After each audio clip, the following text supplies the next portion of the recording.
खरं तर मागच्या 8-10 दिवसांपासून नाशिकच्या इगतपुरी परिसरामध्ये मोठ्या प्रमाणात हे पाऊस पडतोय, त्यामुळे जो वातावरण आहे तो अत्यंत आल्हाददायक झालेला आहे। आपण बघू शकतो की मोठ्या प्रमाणात जे आहे ते धुकं या संपूर्ण परिसरामध्ये पसरलेलं आहे आणि हेच ॲटमॉस्फिअरचा आनंद घेण्यासाठी पर्यटक या परिसरामध्ये मोठ्या प्रमाणात गर्दी करत आहेत।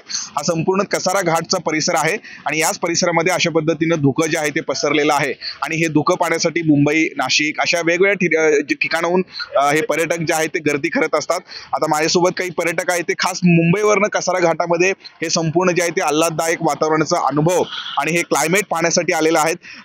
काय सांगाल, कुठून तुम्ही आलेला आहेत आणि कसं वातावरण आहे? सर, मी विक्रोळीहून आलोय, मुंबईहून, आणि आम्ही इतके खुश आहोत की लोणावळ्यापेक्षा पण छान इथे वातावरण आहे आणि खूप सुंदर फॉग आहे, तुम्ही बघू शकता इकडे, आणि धबधबे, वॉटरफॉल्स, भावली डॅम, नंतर आपलं इगतपुरी, नंतर हा आपला कसारा घाट, इथे खूप सुंदर वातावरण आहे आणि इतका आम्ही आनंद करतोय ना। जय महाराष्ट्र। काही महिला सुद्धा आहेत माझ्यासोबत, आपण कसा अनुभव घेतला इथं आल्यावर? खूप सुंदर वाटतंय, खूप सुंदर वातावरण आहे, आम्ही खूप एन्जॉय करतोय। तुम्ही पण या आणि एन्जॉय करा।